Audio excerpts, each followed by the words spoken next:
ಶ್ರೀಗುರುಭ್ಯೋ ನಮಃ. ಹರಿ ಓಂ.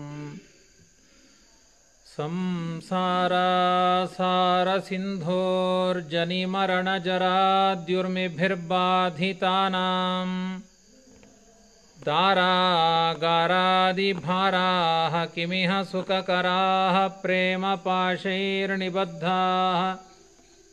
ಕೃಷ್ಣತ್ವತ್ಪಾದಪೋತಂ ಪ್ರದಿಶತದನಿಶಂ ಸತ್ಪತಾಕಂ ಸಕೇತುಂ ರಮ್ಯಂ ಕರ್ಮಂದಿಗಮ್ಯಂ ಭವಜಲಧಿ ಭವತ್ಖೇದವಿಚ್ಛೇದಹೇತುಂ ಅಭ್ರಮಂ ಭಂಗರಹಿತಂ ಅಜಡಂ ವಿಮಲಂ ಸದಾ ಆನಂದತೀರ್ಥಮತುಳಂ ಭಜೆ ತಾಪತ್ರಯಾಪಹಂ. ಭವತಿ ಯದನುಭಾವಾತ್ ಏಡಮೂಕೋಪಿ ವಾಗ್ಮಿ ಜಡಮತಿರಪಿ ಜಂತುರ್ಜಾಯತೆ ಪ್ರಾಜ್ಞಮೌಳಿಃ ಸಕಲವಚನಚೇತೋ ದೇವತಾ ಭಾರತೀ ಸಾ ಮಮ ವಚಸಿ ನಿಧತ್ತಾಂ ಸನ್ನಿಧಿಂ ಮಾನಸೇ ಚ. ಅಸ್ಮದ್ಗುರುಸಮಾರಂಭಾಂ ಟೀಕಾಕೃತ್ಪಾದಮಧ್ಯಗಾಂ ಶ್ರೀಮದಾಚಾರ್ಯಪರ್ಯಂತಾಂ ವಂದೇ ಗುರುಪರಂಪರಾಂ. ಚಿತ್ರೈಃ ಪದೈಶ್ಚ ಗಂಭೀರೈರ್ವಾಕ್ಯೈರ್ಮಾನೈರಖಂಡಿತೈಃ ಗುರುಭಾವಂ ವ್ಯಂಜಯಂತಿ ಭಾತಿ ಶ್ರೀ ಜಯತೀರ್ಥವಾಕ್. ಅಂಜನಾಸೂನು ಸಾನ್ನಿಧ್ಯಾತ್ ವಿಜಯೇನ ವಿರಾಜಿತಂ ಅಜಿತಪ್ರೀತಿಜನಕಂ ಭಜೇಹಂ ವಿಜಯಧ್ವಜಂ. ಸ್ವಸ್ತ್ಯಸ್ತು ಸತಾಂ ಅಶೇಷ ಸನ್ಮಂಗಳಾನಿ ಭವಂತು.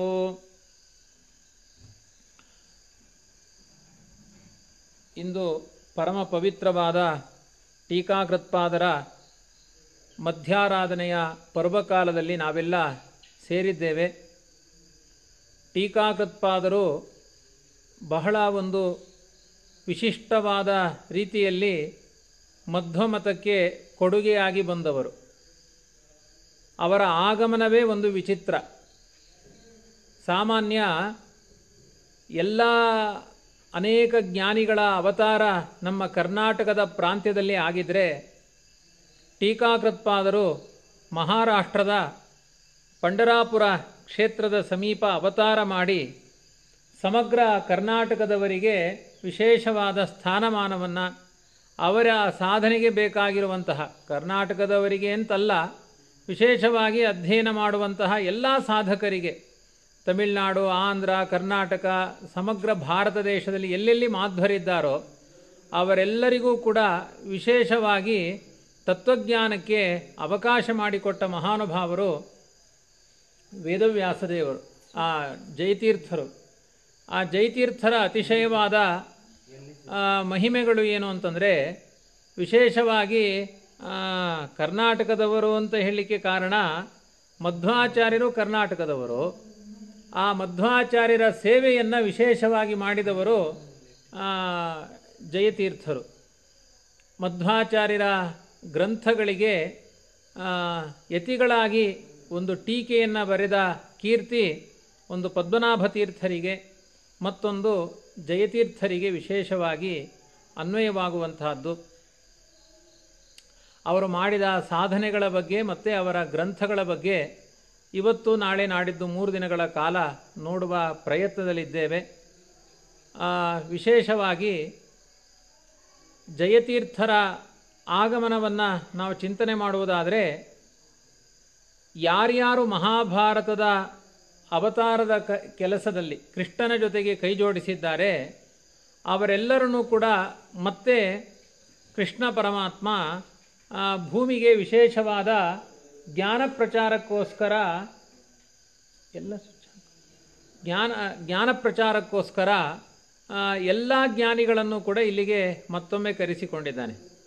ಭೀಮಸೇನ ದೇವರು ಶ್ರೀಮದ್ ಆನಂದ ತೀರ್ಥ ಭಗವತ್ಪಾದಾಚಾರ್ಯರಾಗಿ ಬಂದಿದ್ದಾರೆ. ಕೃಷ್ಣನ ಅವತಾರದಲ್ಲಿ ಸೇವೆಯನ್ನು ಮಾಡಿದವರು. ಇಂದ್ರದೇವರು ಟೀಕಾಕೃತ್ಪಾದರಾಗಿ ಅವತಾರ ಮಾಡಿದ್ದಾರೆ. ಮತ್ತು ಬಾಲ್ಮೀಕರಾಜರು ಪ್ರಹ್ಲಾದರಾಜರಾಗಿ ಅವತಾರ ಮಾಡಿ ರಾಘವೇಂದ್ರ ಸ್ವಾಮಿಗಳಾಗಿದ್ದಾರೆ. ಶಲ್ಯರಾಜ ಸಲ್ಲಾದನಾಗಿ ಆಗಿ ಮತ್ತೆ ಜಗನ್ನಾಥದಾಸರಾಗಿ ಅವತಾರ ಮಾಡಿದ್ದಾರೆ. ಹೀಗೆ ಒಬ್ಬೊಬ್ಬರನ್ನು ನೋಡ್ತಾ ಹೋದರೆ ಕೃಷ್ಣನ ಅವತಾರ ಕಾರ್ಯದಲ್ಲಿ ಯಾರೆಲ್ಲ ಭಾಗವಹಿಸಿದ್ದಾರೆ ಅವರೆಲ್ಲ ಮತ್ತೆ ಪುನಃ ಭೂಲೋಕದಲ್ಲಿ ಕಲಿಯುಗದಲ್ಲಿ ಮಧ್ವಮತವನ್ನು ಪ್ರಚಾರ ಮಾಡಲಿಕ್ಕೆ ಬಂದಿದ್ದಾರೆ.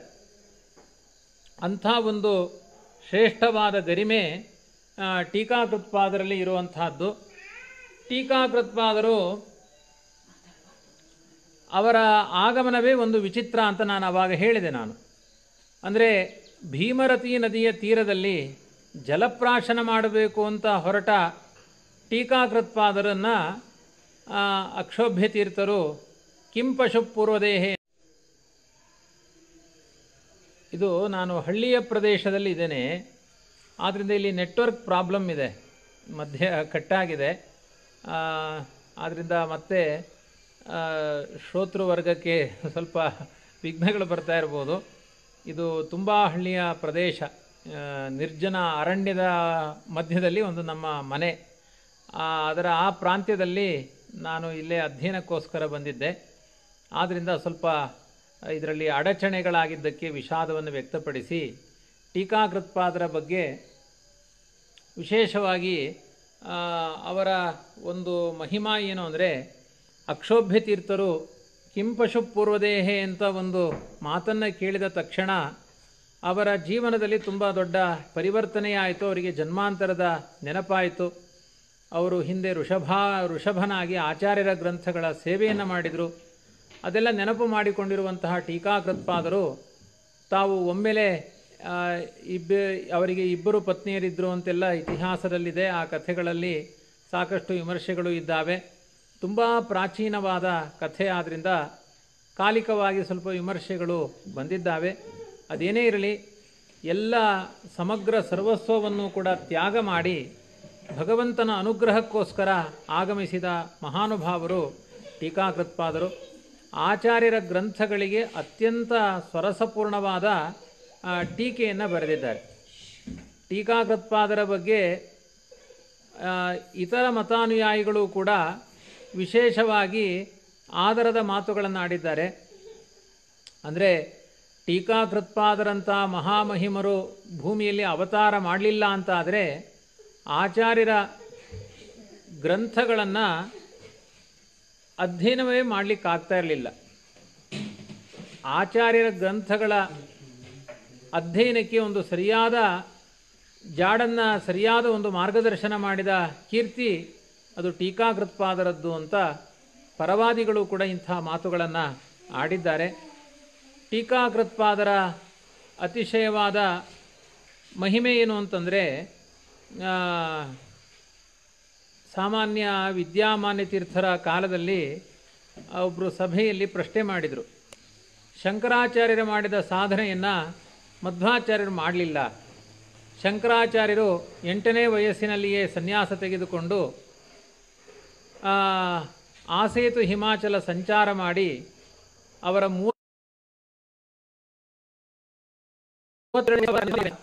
ಇದೆಲ್ಲ ವೈಭವಗಳು. ಕೇವಲ 24 ವರ್ಷಗಳಲ್ಲಿ ದೊಡ್ಡ ಸಾಧನೆಯನ್ನು ಮಾಡಿದ ಮಹಾನುಭಾವರು ಶಂಕರಾಚಾರ್ಯರು. ಮಧ್ವಾಚಾರ್ಯರು ಅವತಾರ ಮಾಡಿ 80-79 ವರ್ಷಗಳ ಕಾಲ ಅವರು ಭೂಮಿಯಲ್ಲಿ ಅವತಾರ ಮಾಡಿದರು. ಆದರೂ ಕೂಡ ಶಂಕರಾಚಾರ್ಯರಷ್ಟು ದೊಡ್ಡ ಸಾಧನೆ ಅದಾಗಲಿಲ್ಲ ಅಂತ ಸಭೆಯಲ್ಲಿ ಆಕ್ಷೇಪ ಮಾಡಿದಾಗ ವಿದ್ಯಾಮಾನ್ಯ ತೀರ್ಥರು ಹೇಳಿದ ಒಂದು ಸುಂದರವಾದ ಉತ್ತರ. ಮಧ್ವಾಚಾರ್ಯರ ಅಂದರೆ 24 ವರ್ಷಗಳ ಸಾಧನೆಯನ್ನು ಮಧ್ವಾಚಾರ್ಯರು ಮಾಡಬೇಕಾಗಿಲ್ಲ. ಮಧ್ವಾಚಾರ್ಯರ ಶಿಷ್ಯರಾಗಿ ಜೈತೀರ್ಥರೇ ಮಾಡಿದ್ದಾರೆ. ಶಿಷ್ಯರೇ ಮಾಡಿದ್ದಾರೆ ಅಂದರೆ ಗುರುಗಳು ಅತಿಶಯವಾಗಿ ಮಾಡುವ ಸಾಮರ್ಥ್ಯವುಳ್ಳವರಾಗಿದ್ದಾರೆ ಎನ್ನುವುದು ಸಿದ್ಧವಾದ ಸಂಗತಿ. ಶಿಷ್ಯರಾಗಿ ಮಾಡಿದ ಸಾಧನೆ ಏನು ಅಂದರೆ, ಜೈತೀರ್ಥರು ವಿರಕ್ತರಾಗಿ ಮಧ್ವಮತಕ್ಕೆ ವ್ಯಾಖ್ಯಾನ ಮಾಡಲಿಕ್ಕೆ ಬಂದದ್ದು ತಮ್ಮ 18ನೇ ವರ್ಷದ ಪ್ರಾಯದಲ್ಲಿ. ಜಯತೀರ್ಥರು ಅವರು ಸನ್ಯಾಸದ ಎಲ್ಲ ಟೀಕೆಗಳನ್ನೆಲ್ಲ ರಚನೆ ಮಾಡಿ ಅವರ ಅವತಾರ ಕಾರ್ಯವನ್ನು ಪರಿಸಮಾಪ್ತಿ ಮಾಡಿದ್ದು 42ನೇ ವರ್ಷದ ಪ್ರಾಯದಲ್ಲಿ. ಹಾಗಾಗಿ 8ರಿಂದ 32 ಅಂತ ಏನೋ ಸಂಖ್ಯೆಯನ್ನು ಹೇಳ್ತೀರಿ, ಇವರು 18ರಿಂದ 42, 24 ವರ್ಷಗಳಲ್ಲಿ ಸಮಗ್ರ ಶ್ರೀಮದ್ ಆಚಾರ್ಯರ ಗ್ರಂಥಗಳಿಗೆ ವಿಶೇಷವಾದ ಟೀಕೆಗಳನ್ನು ರಚನೆ ಮಾಡಿ ಯರಗೋಳ ಗುಹಾ ಅಂತ ಆ ಗುಲ್ಬರ್ಗದ ಹತ್ರ ಇರುವಂತಹ ಯರಗೋಳ ಅನ್ನುವ ಊರಿನಲ್ಲಿ ಆ ಗುಹೆಯಲ್ಲಿ 300 ಜನಕ್ಕೂ ಅಧಿಕ ಶಿಷ್ಯರಿಗೆ ವ್ಯಾಖ್ಯಾನ ಮಾಡ್ತಾಯಿದ್ರು. ಆ ಗುಹೆಯಲ್ಲೇ ಕುಳಿತು ಅನೇಕ ಪರವಾದಿಗಳನ್ನು ಕೂಡ ನಿಗ್ರಹ ಮಾಡಿದ್ದಾರೆ ಅಂತ ತುಂಬ ಅವರ ವೈರಾಗ್ಯದ ಕಥೆಗಳನ್ನೆಲ್ಲ ಕೇಳಿದಾಗ ರೋಮಾಂಚನವಾಗುತ್ತೆ. ಹಿಟ್ಟಿನ ಒಂದು ಭಕ್ರಿಯನ್ನು ತಟ್ಟಿ ಬಿಸಿಲಿನಲ್ಲಿ ಒಣಗಿಸಿ ಅದನ್ನು ತಿನ್ನುವಂತಹ ಪದ್ಧತಿ. ಅಷ್ಟು ಬಿಟ್ಟರೆ ಮತ್ತಿನ್ಯಾವ ಆಹಾರಗಳೂ ಇಲ್ಲದೆ ಮಧ್ವಮತಕ್ಕೆ ಎಷ್ಟು ದೊಡ್ಡ ತ್ಯಾಗವನ್ನು ಮಾಡಿದ್ದಾರೆ ಜಯತೀರ್ಥರು. ಅವರ ಬಗ್ಗೆ ಒಂದು ಪ್ರಶಂಸೆಯ ಮಾತು. ಏನಾಗಾಹಿ ಸಮಸ್ತ ಶಾಸ್ತ್ರ ಪೃತನ ರತ್ನಾಕರೋ ಲೀಲೆಯ ಏನಾಖಂಡಿ ಕುವಾದಿ ಸರ್ವಸುಭಟ ಸ್ತೋಮೋ ವಚಸ್ಸಾಯಿಕೈ ಏನಾಸ್ಥಾಪಿತ ಮಧ್ವಶಾಸ್ತ್ರ ವಿಜಯ ಸ್ತಂಭೋದರಾ ಮಂಡಲೆ ತಂ ಸೇವೆ ಜಯತೀರ್ಥ ವೀರಮನಿಷಂ ಮಧ್ವಾಕ್ಯ ರಾಜಾದೃತಂ ಅಂತ ವಿಶೇಷವಾಗಿ ಜಯತೀರ್ಥರನ್ನು ಕೊಂಡಾಡಿರುವಂತಹ ಮಾತಿದೆ. ಮಧ್ವಮತದ ಸಿದ್ಧಾಂತವನ್ನು ಅವತ್ತಿನ ಕಾಲದಲ್ಲಿ ಪರವಾದಿಗಳೆಲ್ಲ ಬೆರಗಾಗುವ ರೀತಿಯಲ್ಲಿ ಮಧ್ವಮತದ ಮಹಿಮೆಯನ್ನು ಅತಿಶಯವಾಗಿ ಆಚಾರ್ಯರ ಒಂದೊಂದು ಶಬ್ದಗಳಿಗೂ ಒಂದೊಂದು ಪದಗಳಿಗೂ ಎಷ್ಟು ಮೌಲಿಕವಾದ ಅರ್ಥಗಳಿದೆ ಅಂತ ತುಂಬ ವಿಸ್ತಾರವಾದ ಆಚಾರ್ಯರ ಮತದ ಖ್ಯಾತಿಯನ್ನು ಸಮಾಜದಲ್ಲಿ ಸ್ಥಾಪನೆ ಮಾಡಿದವರು ಜಯತೀರ್ಥರಾಗಿದ್ದಾರೆ. ಅಂತಹ ಮಹಾಮಹಿಮರ ಅನೇಕ ಪವಾಡಗಳೂ ಇದ್ದಾವೆ. ಪ್ರಧಾನವಾಗಿ ಅವರು ಮಾಡಿದ ಉಪಕಾರ ಆಚಾರ್ಯರ ಮೋಕ್ಷಕ್ಕೆ ಯೋಗ್ಯವಾದ ಶ್ರೀಮದ್ ಆನಂದತೀರ್ಥ ಭಗವತ್ಪಾದಾಚಾರ್ಯರ ಗ್ರಂಥಗಳ ವ್ಯಾಖ್ಯಾನ. ಮಹಾನಂದ ತೀರ್ಥಸ್ಯ ಯೇ ಭಾಷ್ಯ ಭಾವಂ ಮನೋವಾಗ್ಭಿರಾವರ್ತಯಂತೆ ಸ್ವಶಕ್ತಿಯ ಸುರಾದ್ಯ ನರಾಂತ ಮುಕುಂದ ಪ್ರಸಾದಾತ್ ಇಮಂ ಮೋಕ್ಷಮೇತೆ ಭಜಂತೆ ಸದೇತಿ ಅಂತ ಆಚಾರ್ಯರ ಶಾಸ್ತ್ರಗಳನ್ನು ಚೆನ್ನಾಗಿ ಅಧ್ಯಯನ ಮಾಡಿದರೆ ಮುಕ್ತಿಯೋಗ್ಯ ಜೀವರಾಗ್ತಾರೆ ಅಂತ ಇಂಥ ಮಾತುಗಳನ್ನು ಆಡಿದ್ದಾರೆ. ಅಂತಹ ಆಚಾರ್ಯರ ಗ್ರಂಥಗಳನ್ನು ಒಂದೊಂದು ಅಕ್ಷರಗಳಿಗೆ ವ್ಯಾಖ್ಯಾನ ಮಾಡಿದರು. ಗಂಗಾ ನದಿಯ ತೀರದಲ್ಲಿ ವಿಷ್ಣು ದೇವಾಲಯವನ್ನು ನಿರ್ಮಾಣ ಮಾಡಿದ ಫಲ ಇದೆ ಅಂತ ವರ್ಣನೆ ಮಾಡಿದ್ದಾರೆ.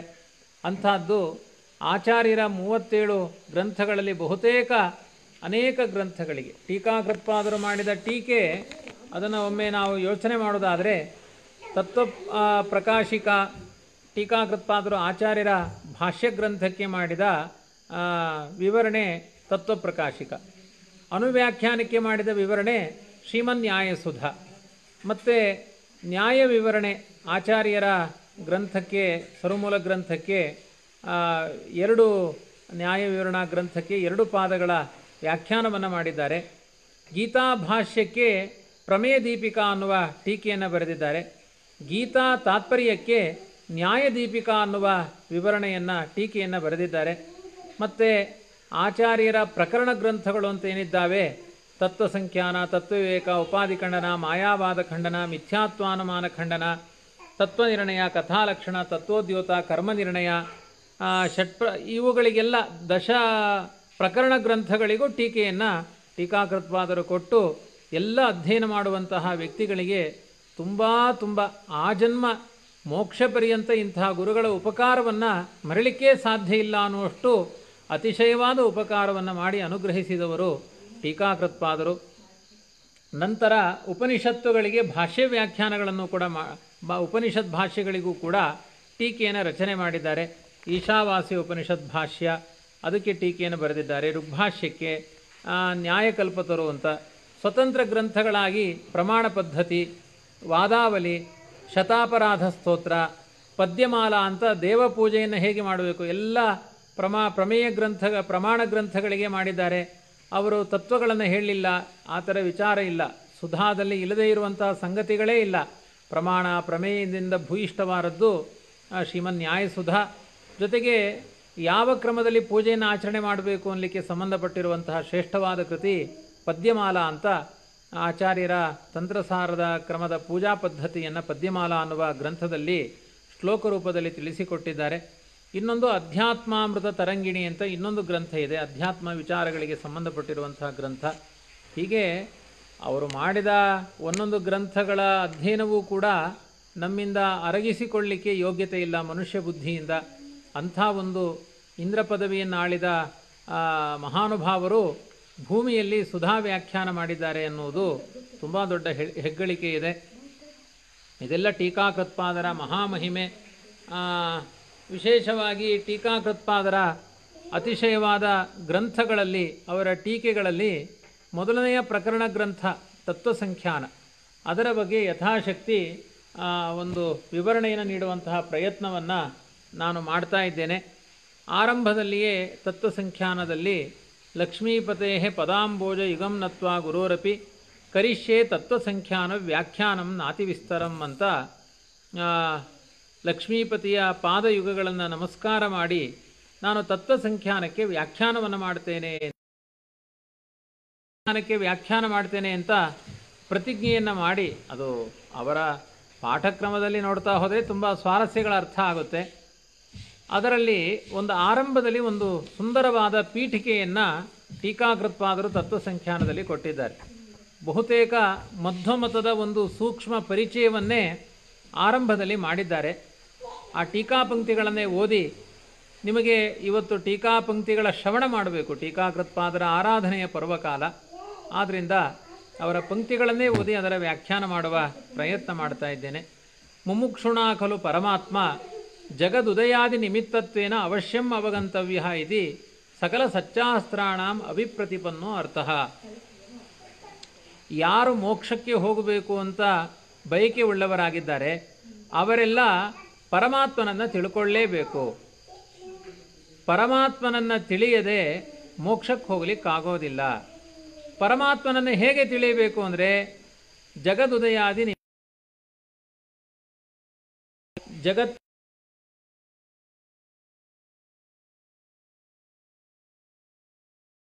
ಅದರ ಮಾತು ಜಗತ್ತಿನ ಉದಯಾದಿಗಳಿಗೆ ಭಗವಂತ ನಿಮಿತ್ತನಾಗಿದ್ದಾನೆ ಅಂತ.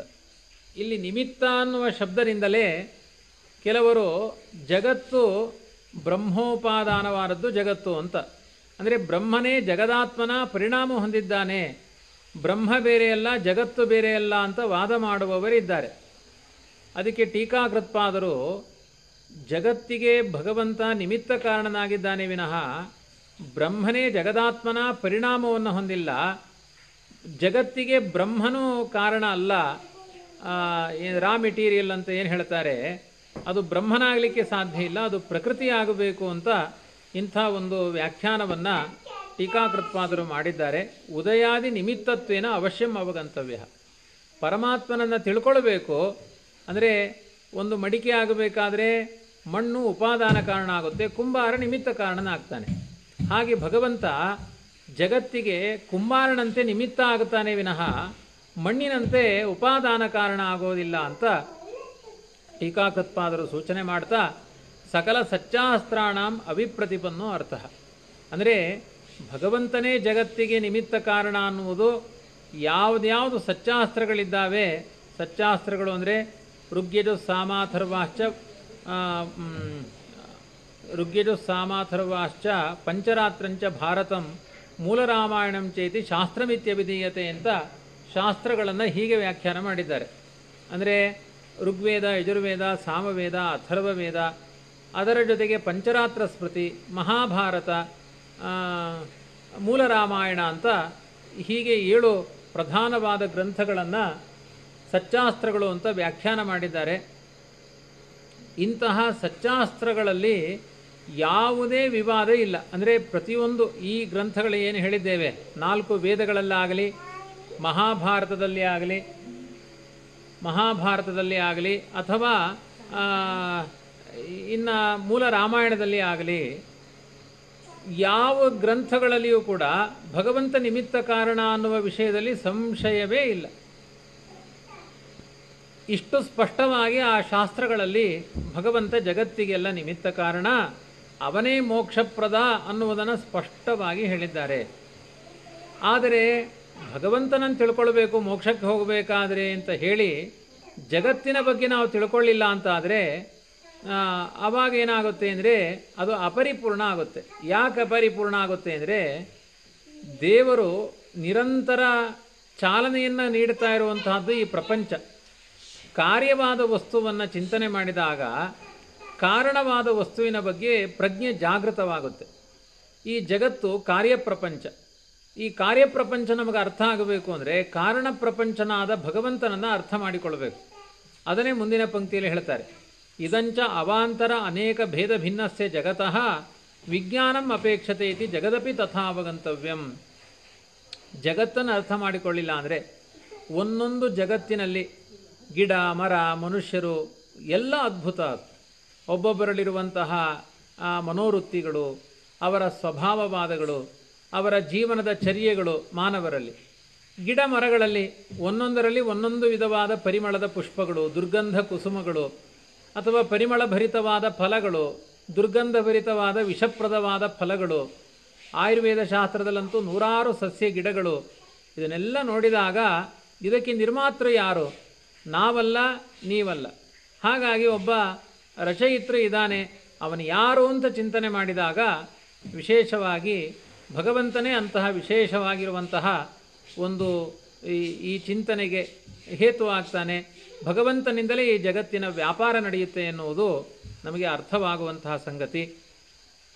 ಆದ್ದರಿಂದ ಈ ಕಾರಣವಾದ ಅಂದರೆ ಕಾರ್ಯಪ್ರಪಂಚವನ್ನು ನೋಡಿದವರು ಕಾರಣ ಪ್ರಪಂಚವನ್ನು ನೋಡಲಿಕ್ಕಾಗುತ್ತೆ.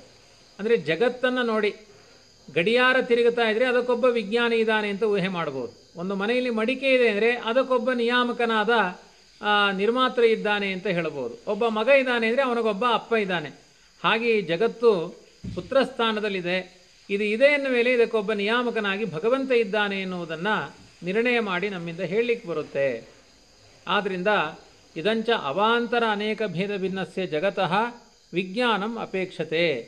ಇದು ಅವಾಂತರ ಅನೇಕ ಭೇದ ಭಿನ್ನಾತ್ಮಕವಾಗಿರುವಂತಹ ಜಗತ್ತಿನ ವಿಜ್ಞಾನದ ಅಪೇಕ್ಷೆ ಇದೆ. ಅಂದ್ರೇನು?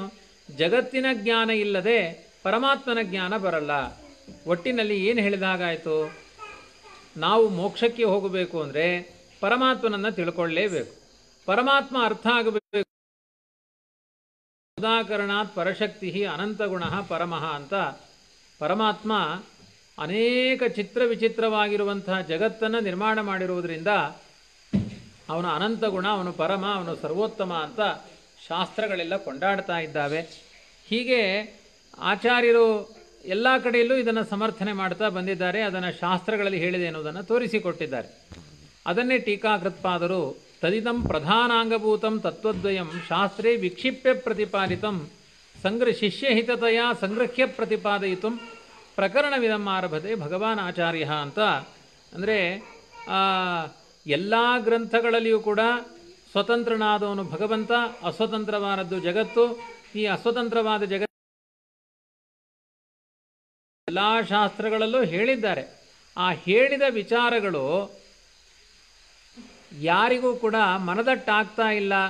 ಯಾಕೆ ಅಂದರೆ ಅಲ್ಲಲ್ಲಲ್ಲೇ ಹೇಳಿದ್ದಾರೆ. ಒಂದೇ ಕಡೆ ಸಂಗ್ರಹ ಮಾಡಿ ಇದಮಿತ್ತಂ ಅಂತ ನಮಗೆ ಜ್ಞಾನ ಬರುವಂತೆ ಇಲ್ಲ ಅಲ್ಲಿ. ಯಾಕೆ ಹಾಗಿಲ್ಲ ಅಂದರೆ ಜ್ಞಾನಕ್ಕೆ ಅಷ್ಟು ದೊಡ್ಡ ಒಂದು ಅರ್ಹತೆಗಳು ಬೇಕು. ತುಂಬ ಪ್ರಯತ್ನಪೂರ್ವಕವಾಗಿ ತತ್ವಜ್ಞಾನ ಸಂಪಾದನೆ ಮಾಡಬೇಕು. ಮಧ್ವಾಚಾರ್ಯರು ಏಕತ್ರ ಅದನ್ನು ಕ್ರೋಢೀಕರಿಸಿ ತತ್ವಸಂಖ್ಯಾನ ಅನ್ನುವ ಗ್ರಂಥವನ್ನು ರಚನೆ ಮಾಡಿಕೊಟ್ಟಿದ್ದಾರೆ.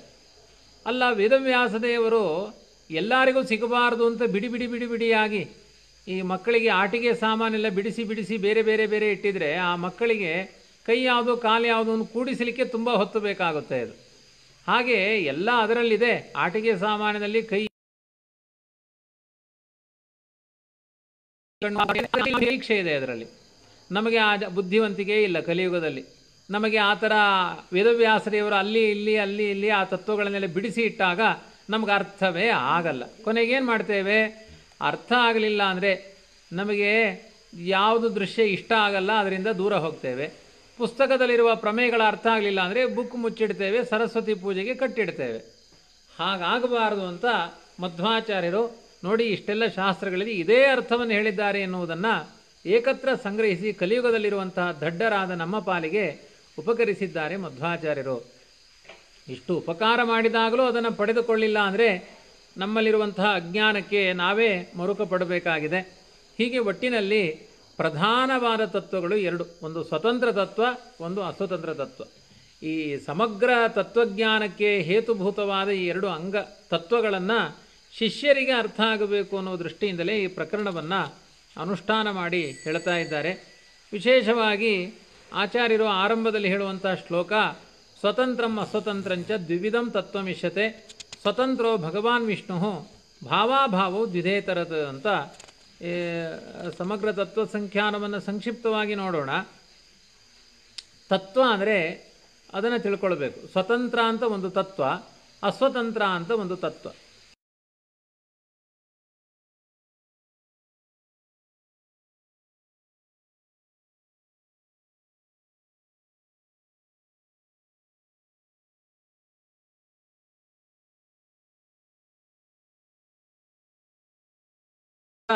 ಪ್ರಾಗಭಾವ, ಪ್ರಧ್ವಂಸಾಭಾವ, ಸದಾಭಾವ ಅಂತ 3 ರೀತಿಯಾದ ಅಭಾವಗಳನ್ನು ಮುಂದೆ ಹೇಳ್ತಾ ಹೋಗ್ತಾರೆ.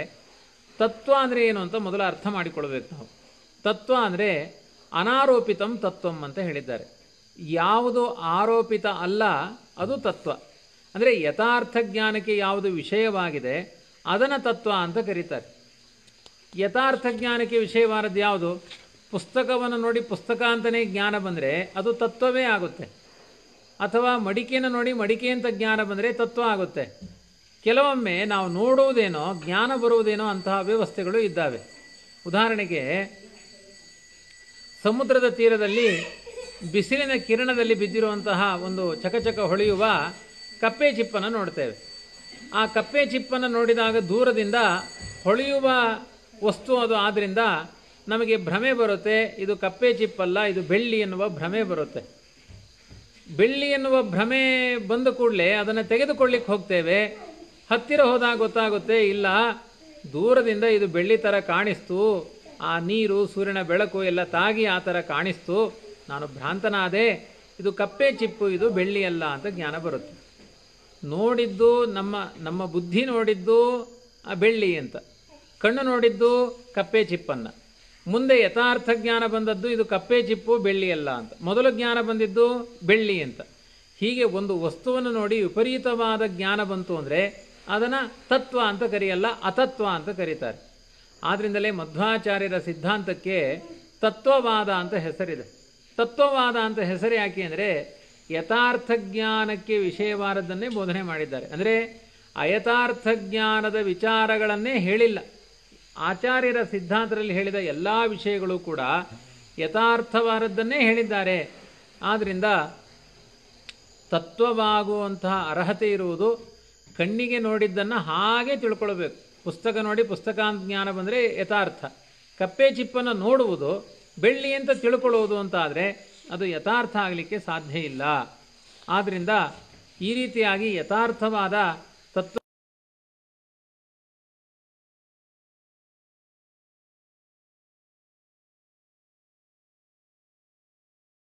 ಅರ್ಥ ಏನು? ಅದಕ್ಕೆ ಟೀಕಾಕೃತ್ಪಾದರ ಒಂದು ಸುಂದರವಾದ ವಿವರಣೆ. ಸ್ವರೂಪ ಪ್ರಮಿತಿ ಪ್ರವೃತ್ತಿ ಲಕ್ಷಣ ಸತ್ತಾತ್ರೈವಿದ್ಯೆ ಪರ ಅನಪೇಕ್ಷಂ ಅಸ್ವತಂತ್ರಂ ಪರ ಅನಪೇಕ್ಷಂ ಸ್ವತಂತ್ರಂ ಪರ ಅನಪೇಕ್ಷಂ ಸ್ವತಂತ್ರಂ ಪರ ಅಪೇಕ್ಷಂ ಅಸ್ವತಂತ್ರಂ ಅಂತ ಅರ್ಥ. ಅಂದ್ರೇನು ನೋಡಿ, ಸ್ವತಂತ್ರ ಅಂತ ನಾವು ಶಬ್ದ ಪ್ರಯೋಗ ಮಾಡ್ತೇವೆ, ಅದರ ಅರ್ಥ ಚಿಂತನೆ ಎಷ್ಟು ವ್ಯಾಪಕವಾಗಿದೆ ನೋಡಿ. ಮೂರರ ವಿಷಯದಲ್ಲಿ ಇನ್ನೊಬ್ಬರ ಎರವಲನ್ನು ಪಡೆಯದೆ, ಇನ್ನೊಬ್ಬರ ಉಪಕಾರ ಇಲ್ಲದೆ ನಮಗೆ ಜ್ಞಾನ ಬರಬೇಕು. ಯಾವುದು? ತನ್ನ ಬಗ್ಗೆ ತನಗೆ ಜ್ಞಾನ ಯಾವಾಗಲೂ ಇರಬೇಕು. ಇನ್ನೊಬ್ಬರು ನೀನು ಇಂಥವನಪ್ಪ ಅಂತ ಹೇಳಬಾರ್ದು.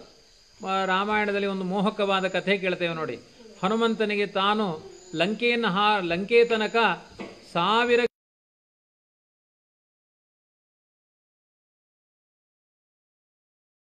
ಇರಲಿಲ್ಲ, ಜಾಂಬುವಂತ ಹೇಳಿದ ಮೇಲೆ ಹಾರುವ ಸಾಮರ್ಥ್ಯ ಬಂತು ಅಂತ ಆ ಹನುಮಂತನ ಕಥೆಯಲ್ಲಿ ಚಿತ್ರಣ ಮಾಡ್ತಾರೆ. ಅದು ಲೋಕರ ದೃಷ್ಟಿಯಿಂದ ಅಂತಹ ಮೋಹವನ್ನು ಪ್ರಕಟಪಡಿಸಿದ ಅಂತ ಅದಕ್ಕೆಲ್ಲ ವಿವರಣೆಗಳೆಲ್ಲ ಇದ್ದಾವೆ ಬಿಡಿ. ಒಟ್ಟಿನಲ್ಲಿ ತನ್ನ ಬಗ್ಗೆ ಅರಿವು ತನ್ನಿಂದಲೇ ಬರಬೇಕು. ನಮಗೆ ಬರ್ತಾ ಇದೆಯಾ? ನಾನು ಯಾರು ಅಂತ ನಮಗೆ ಇಲ್ಲಿ ತನಕ ಅರ್ಥ ಆಗಿಲ್ಲ. ನಾನು ಯಾರು ಅಂತ ಯಾರಾದರೂ ಹೇಳಿದರೆ ಅವರು ನಾನು ಮೂಲತಃ ಯಾರು? ಹಿಂದಿನ ಜನ್ಮದಲ್ಲಿ ಕತ್ತೆ ಆಗಿರ್ಬೋದು, ಮುಂದಿನ ಜನ್ಮದಲ್ಲಿ ಹಸು ಆಗ್ಬೋದು, ಅಥವಾ ಹಿಂದಿನ ಜನ್ಮದಲ್ಲಿ ತುಳಸಿ ಗಿಡ ಆಗಿರ್ಬೋದು, ಮುಂದಿನ ಜನ್ಮದಲ್ಲಿ ಕರಿಬೇವು ಗಿಡ ಆಗ್ಬೋದು, ಅಥವಾ ಹಿಂದಿನ ಜನ್ಮದಲ್ಲಿ ಯಾವುದೋ ಮನುಷ್ಯನಾಗಿ ಎಲ್ಲೋ ಹುಟ್ಟಿರ್ಬೋದು, ಈ ಜನ್ಮದಲ್ಲಿ ಈ ಥರ ಹುಟ್ಟಿರ್ಬೋದು. ನಿಜವಾಗಿ ನಾನು ಯಾರು? ಬದಲಾವಣೆ ಆಗ್ತಾನೆ ಇದೆಯಲ್ಲ, ಜನ್ಮ ಜನ್ಮಕ್ಕೂ ಈ ದೇಹ ಬದಲಾವಣೆ ಆಗ್ತಾ ಇದೆ. ಯಾರು? ನಿಜವಾದ ಆತ್ಮನ ಸ್ವರೂಪ ಏನು? ನಮಗೆ ಗೊತ್ತಿಲ್ಲ. ಪರಮಾತ್ಮನಿಗೆ ತನ್ನ ಬಗ್ಗೆ ತನಗೆ ಅರಿವಿದೆ.